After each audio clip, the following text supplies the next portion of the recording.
Greta here. Today we are going to talk about how important Savasana is, and also is only just one way to do Shavasana. Now, Shavasana, a lot of people call it the final relaxation pose, but the actual translation of it is corpse pose, where your corpse, you're supposed to die. So it doesn't mean that you're really dying, but it just means that you are as still as a corpse. And a lot of people tend to, treat Shavasana as kind of like a little resting pose where it's not that important, and people would actually sometimes skip Shavasana, or they would run off to another class, or run off to another appointment. So a lot of people think that Shavasana isn't that important, but is that really so? So according to a very important manual called the Hatha Yoga Pradipika, it explains that Shavasana is, lying down still like a corpse, removes the fatigue in the body and quiets the mind. So that's how Shavasana is being explained. So it's not just a pose to kind of relax or chill after a long workout.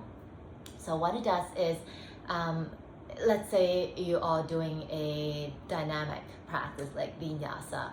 So when you're doing something that dynamic, actually a lot of stress is built up during the session. So even though you're coming in to yoga to de-stress, but actually you are loading stress into the muscles, into the body. So by doing a Shavasana at the end, it releases all those stress. So that's why you feel better after the yoga practice. You feel more complete actually afterwards if you are including Shavasana to your practice.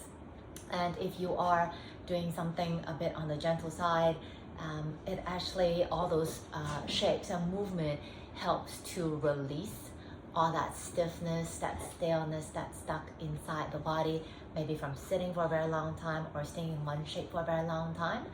And after all those stretches, the body feels, the muscle is more relaxed, and you are actually releasing a lot of the emotional stress out without really knowing. So that's why at the end of a relaxing practice, you feel very mellow and you just kind of morph into Shavasana.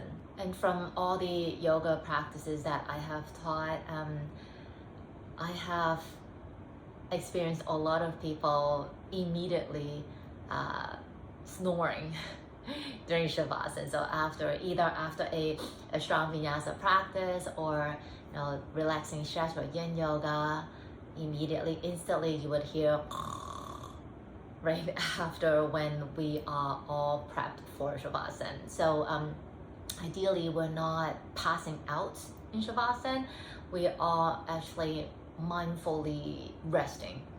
So it's conscious rest. You are actually observing the breath and quieting the mind. So instead of letting the mind run loose, you are still focusing on the breath, letting the mind do something, but something very neutral, something very gentle and organic.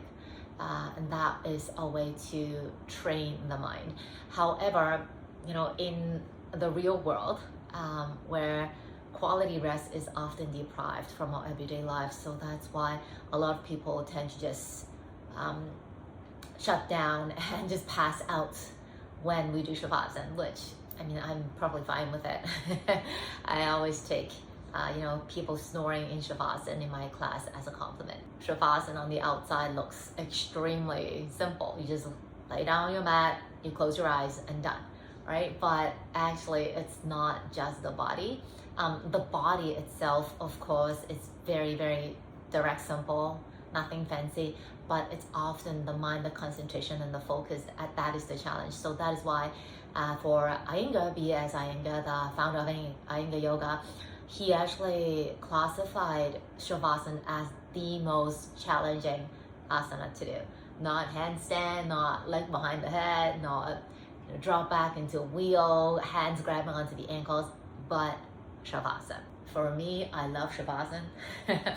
I always treat Savasana as like a dessert, and I love dessert, so that's why I am a big fan of Savasana. let's say after a very strong dynamic yoga practice, I would treat Shavasana as like a reward. It's kind of like, hey, good job, Greta, you done good, you completed the practice. And when I'm doing a more gentle practice, then because I'm always taking my time and I'm staying in the shapes for a very long time, I would just kind of morph and slide my way into Shavasana and just kind of stay there for quite a long time, and that feels really, really good. I use that kind of Shavasana as like a charging station for my own battery.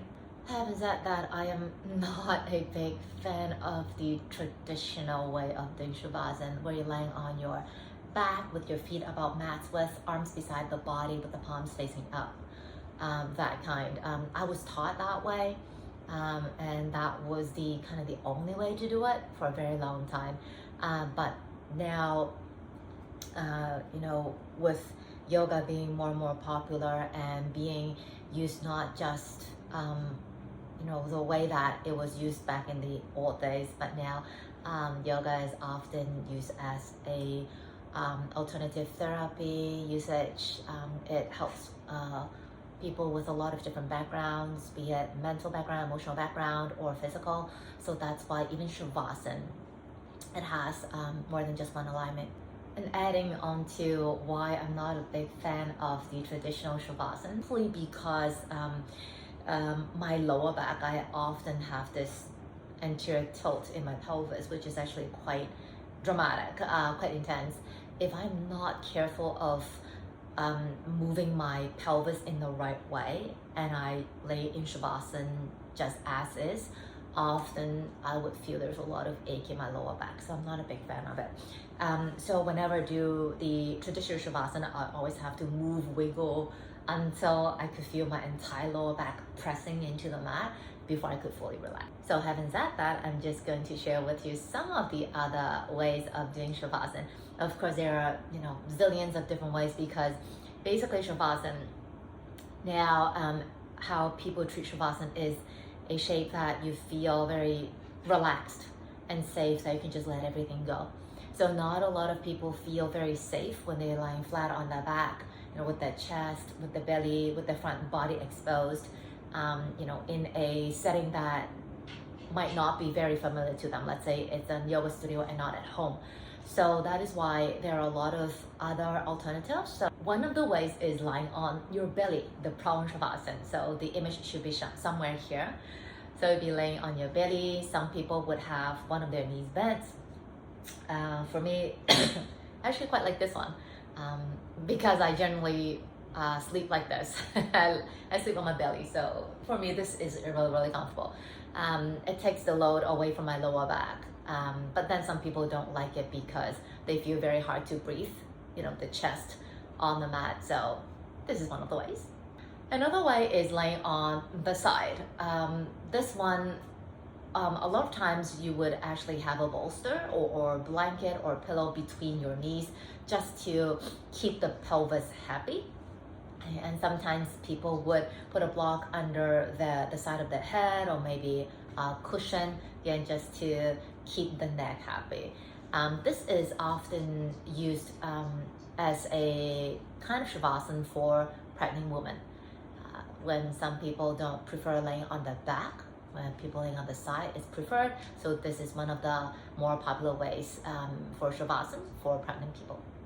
Another way of Shavasana is this one, where you're laying on a bolster on an incline, and this is something that I would have my pregnant women do, and they absolutely adore this. A lot of pregnant women, they tell me that is the shape that they are looking forward to for every yoga practice that they come to, is the pose. So this is definitely has its own magic. When you're laying on an incline, the arms could be beside the body, on your belly, or maybe overhead. The legs could be straight, could be bridge legs, where your feet are on the floor, knees facing the sky, or maybe butterfly legs, or anything that you simply feel comfortable with. And this is good to have a solid and strong bolster underneath your body instead of some really limpy cushions, because you do want to have that support holding your spine up and not letting the entire body collapsing into the support. Some people like to put a bolster or a weight on the pelvis when they're laying flat on the floor. That extra weight actually is very, very comforting, reassuring. And some people would put a bolster underneath their knees as well. That would give them a little more lift, and that feels more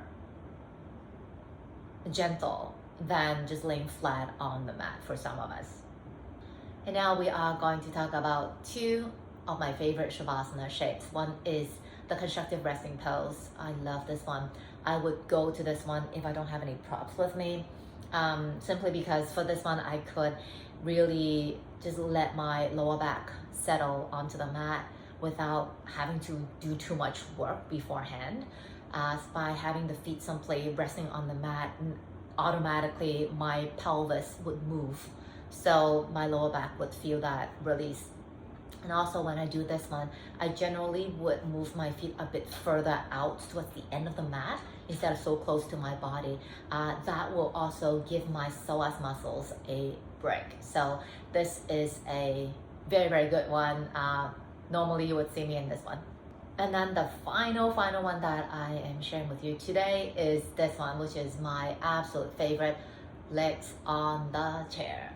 If I could have a chair, if I could find myself a chair, I would flop my legs on the seat of the chair and I would just lay flat. It feels so good, so good. Also with a blanket, I love having a bit of pressure on my eyes, maybe an eye pillow, maybe a towel over my eyes, and I'll be in heaven. So that's it, something quick, but I thought it would be nice to share, the importance of Savasana. And hopefully, if you are, one of the people who don't really enjoy Savasana or tend to skip it, hopefully this would change your mind. And if you do the entire practice, including Savasana, I hope that you would, from this video, know a little bit, understand a bit more about the importance of the final resting shape, the corpse pose, Savasana. So that's it. I'll see you again soon. Take it easy.